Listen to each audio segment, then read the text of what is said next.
तो स्टूडेंट आपका हमारे यूट्यूब चैनल पर स्वागत है। दोस्तों आज हम कंप्यूटर के जो एमसीक्यू है तीसरे पार्ट के बारे में बात करेंगे। यहाँ हम 20 क्वेश्चन सॉल्व करेंगे और हमने देखिए दो पार्टों में 20-20 क्वेश्चन सॉल्व कर लिए। तो इस तरह से कंप्यूटर वाला जो चैप्टर था उसके टोटल 60 क्वेश्चन जो है हम एमसीक्यू के रूप में कर लेंगे और आरएएस प्री में किस तरह से क्वेश्चन पूछे जाते हैं उन सभी के बारे में हम जान पाएंगे। तो चलिए आज हमारा जो टॉपिक है वह है कंप्यूटर एमसीक्यू प्रश्नोत्तरी। तो बात करते हैं पहले एमसीक्यू के बारे में। पहला एमसीक्यू है, सिलिकॉन वैली किसके लिए प्रसिद्ध है? सिलिकॉन वैली किसके लिए प्रसिद्ध है? देखिए अमेरिका में एक जगह है सिलिकॉन वैली। जिस तरह से भारत में बेंगलुरु है जहाँ पर हम आईटी के बारे में बात करते हैं, आईटी हब है, ऐसे ही विश्व में सिलिकॉन वैली जो जगह है वह आईटी और टेक्नोलॉजी के लिए प्रसिद्ध है। किसके लिए प्रसिद्ध है? आईटी और टेक्नोलॉजी के लिए। और ये जो सिलिकॉन वैली है वह कहाँ पर स्थित है? अमेरिका में स्थित है। कहाँ पर स्थित है? ये अमेरिका में स्थित है। नेक्स्ट क्वेश्चन है, निम्नलिखित में से कौन सा फाइल एक्सटेंशन केवल टेक्स्ट फाइल के लिए होता है? तो देखिए टेक्स्ट फाइल के लिए जो फाइल एक्सटेंशन होता है वो होता है .txt। और txt से हम ऐसे भी समझ सकते हैं टेक्स्ट जो होता है। तो .txt जो होता है वह टेक्स्ट फाइल के लिए एक्सटेंशन होता है। अगला क्वेश्चन है, निम्नलिखित में से कौन सा माइक्रोसॉफ्ट ऑफिस का प्रोग्राम है? तो देखिए माइक्रोसॉफ्ट ऑफिस का प्रोग्राम फोटोशॉप माइक्रोसॉफ्ट का नहीं है, एक्सेल माइक्रोसॉफ्ट का है, ऑटोकैड माइक्रोसॉफ्ट का नहीं है, कोरल ड्रॉ माइक्रोसॉफ्ट का नहीं है। तो इसका राइट आंसर क्या हो जाएगा? बी। एक्सेल जो है वह है माइक्रोसॉफ्ट ऑफिस का प्रोग्राम है। अगला क्वेश्चन है, कंप्यूटर की मेमोरी को कैसे मापा जाता है? तो देखिए कंप्यूटर की मेमोरी हम जैसे बोलते हैं ना 1 gigabyte, 1 terabyte, 1 MB, 1 GB, 2 GB, 3 GB. तो कंप्यूटर की मेमोरी जो मापी जाती है वो मापी जाती है बिट्स और बाइट्स में। किसमें मापी जाती है? बिट्स और बाइट्स में कंप्यूटर की मेमोरी को मापा जाता है। अगला क्वेश्चन है www। देखिए एक तो ये क्वेश्चन ही बन जाता है कि www की फुल फॉर्म क्या है? इसकी फुल फॉर्म है world wide web. Full form क्या है? World wide web. देखिए कोई भी वेबसाइट हम सर्च करते हैं तो www फिर वेबसाइट का नाम डालते हैं, फिर .com, .in और इस तरह से हम वेबसाइट को सर्च करते हैं। तो ये जो www है इसकी जो फुल फॉर्म है वह है वर्ल्ड वाइड वेब। इसका जो आविष्कार है वह किसने किया था? तो इसका आविष्कार किया था टिम बर्नर्स ली ने। किसने किया था? टिम बर्नर्स ली ने। एक सिंपल सा क्वेश्चन है, नॉर्मली पूछा जा सकता है और ये एग्जाम के लिए इम्पोर्टेंट भी है, इसीलिए इस क्वेश्चन को आप याद रखो। डब्ल्यू यानी वर्ल्ड वाइड वेब का आविष्कार किसने किया? टिम बर्नर्स ली ने www का आविष्कार किया। नेक्स्ट क्वेश्चन है, हार्ड डिस्क किस प्रकार की स्टोरेज डिवाइस है? हार्ड डिस्क किस प्रकार की स्टोरेज डिवाइस है? तो हार्ड डिस्क जो है वह एक स्थायी मेमोरी है। कैसी मेमोरी है?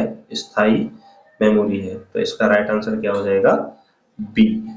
हार्ड डिस्क कैसी है? स्थायी मेमोरी। इसको सेकेंडरी मेमोरी भी हम कहते हैं।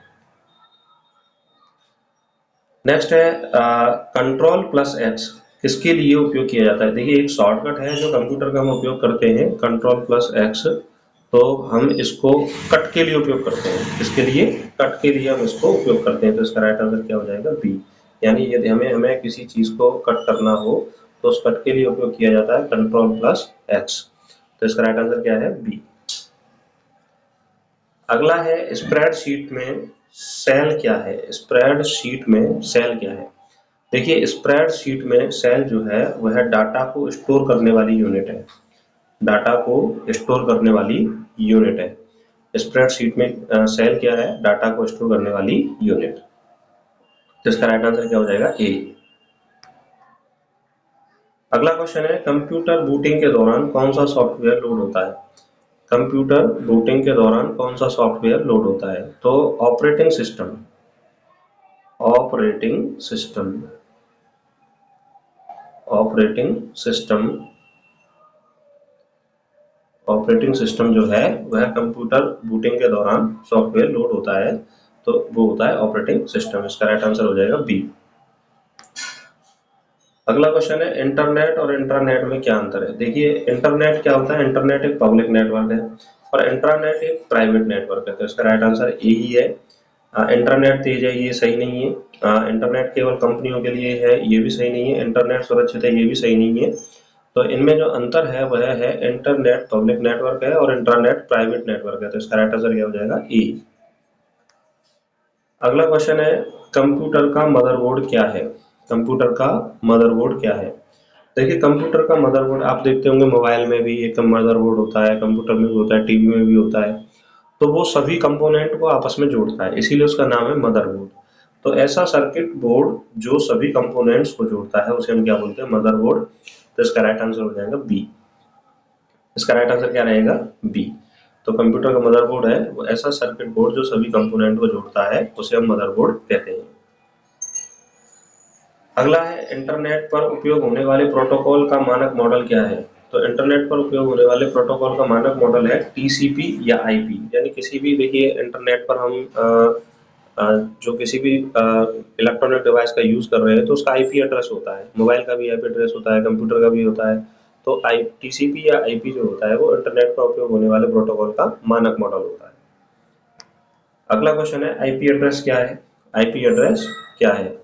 देखिए, आईपी एड्रेस जो है वह कंप्यूटर की पहचान करता है। यानी अलग अलग आईपी एड्रेस से हम कंप्यूटर की क्या करते हैं? पहचान करते हैं। तो इसका राइट आंसर क्या हो जाएगा? ए। राइट आंसर क्या होगा? ए।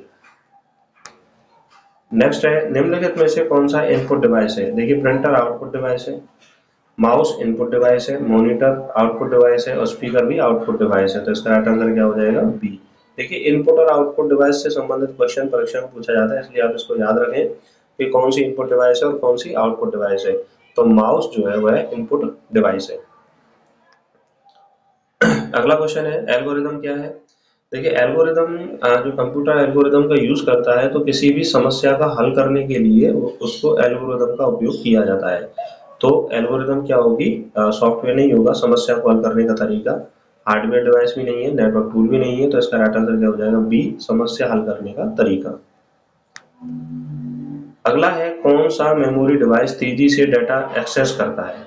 तो तेजी से जो डाटा एक्सेस करने वाली जो मेमोरी डिवाइस है वह है सीपीयू कैश। कौन सी है? CPU cash. इसका राइट आंसर क्या हो जाएगा? बी। हार्ड डिस्क नहीं करती है, डीवीडी भी नहीं करती है, यूएसबी भी नहीं करती है। सीपीयू कैश तेजी से डाटा को एक्सेस करता है। नेक्स्ट है फाइलों को मैनेज करने के लिए किसका उपयोग किया जाता है? तो फाइलों को मैनेज करने के लिए फाइल सिस्टम का उपयोग किया जाता है। किसका उपयोग किया जाता है? फाइल सिस्टम का उपयोग किया जाता है फाइलों को मैनेज करने के लिए। तो इसका राइट आंसर क्या हो जाएगा? ए। नेटवर्किंग तो जो है वह इंटरनेट चलाने के लिए होगा, ईमेल सूचना भेजने के लिए होगा, फायरवॉल एक वायरस को रोकने के लिए सॉफ्टवेयर है। तो फाइल को मैनेज करने के लिए फाइल सिस्टम का उपयोग किया जाता है। तो इसका राइट आंसर क्या हो जाएगा? ए। अगला है वर्चुअल प्राइवेट नेटवर्क वीपीएन का उपयोग किस लिए किया जाता है? तो वीपीएन का उपयोग, देखिए, सामान्यतः जो इंटरनेट होता है वो सुरक्षित नेटवर्क कनेक्शन नहीं होता। तो सुरक्षित नेटवर्क कनेक्शन करने के लिए अंतरराष्ट्रीय स्तर पर वीपीएन का उपयोग किया जाता है, जिसका फुल फॉर्म होती है वर्चुअल प्राइवेट नेटवर्क। तो सुरक्षित इंटरनेट कनेक्शन के लिए वीपीएन का उपयोग किया जाता है। तो इसका राइट आंसर क्या हो जाएगा? ए। अगला है मालवेयर का अर्थ क्या है? मालवेयर का अर्थ क्या है? देखिए, मालवेयर एक हानिकारक सॉफ्टवेयर है। मालवेयर क्या है? एक हानिकारक सॉफ्टवेयर। तो इसका राइट आंसर क्या हो जाएगा? सी। नेक्स्ट है रोबोटिक्स किस क्षेत्र से संबंधित है? तो रोबोटिक्स है आर्टिफिशियल इंटेलिजेंस से संबंधित है, एआई से संबंधित है, कृत्रिम बुद्धिमत्ता से रोबोटिक्स संबंधित है। तो इस तरह से हमने दोस्तों फास्टली 20 क्वेश्चनों को किया। बहुत कम समय में हमने इसको समझाने का प्रयास किया। आशा करता हूँ कि आपको ये समझ में आया होगा। जो भी स्टूडेंट इस चैनल पर नए, इस चैनल को जरूर सब्सक्राइब करें। और आरएस प्री की तैयारी के लिए जो हमारा कंप्यूटर वाला चैप्टर वो समाप्त हो गया, थ्योरी वाली क्लासेस जो है हमने करा दी और आपको क्वेश्चन के माध्यम से जो थ्योरी के क्वेश्चन किस तरह से परीक्षा में आ सकते हैं वो भी समझा दिए। तो अगले चैप्टर के बारे में हम नेक्स्ट बात करेंगे। तो रोजाना आपको 9 बजे, रात को 9 बजे क्लासेस प्राप्त होंगी, ठीक उसी तरीके से जैसे आप घर पर अब पढ़ रहे हो। छोटे छोटे समय की क्लास है, लगातार इनको देखते रहिए, जुड़ते रहिए और हमें कमेंट सेक्शन बॉक्स में जरूर बताइए कि कितने लोग रेगुलरली हमारी क्लासेस को देख रहे हैं और आपको इन क्लासेस को देखकर कहाँ तक किस हद तक आपको साइंस एंड टेक्नोलॉजी में फायदा हुआ। आगे भी संपूर्ण कोर्स को हम पूरा कराएंगे। आप जब भी इस क्लासेस को देख के आप पेपर देने जाओगे तो आपको एक कॉन्फिडेंस विकसित होगा और आप क्वेश्चन करने की स्थिति में होंगे। और आगे भी क्वेश्चन प्रैक्टिस के माध्यम से हम बताते रहेंगे कि किस तरह के क्वेश्चन आते हैं और उनको कैसे सॉल्व करना है। अपनी तैयारी को स्ट्रॉन्ग करते रहिए और लगातार हमसे जुड़ते रहिए और कमेंट सेक्शन बॉक्स में अपनी समस्याओं को बताते रहिए। नमस्कार, धन्यवाद।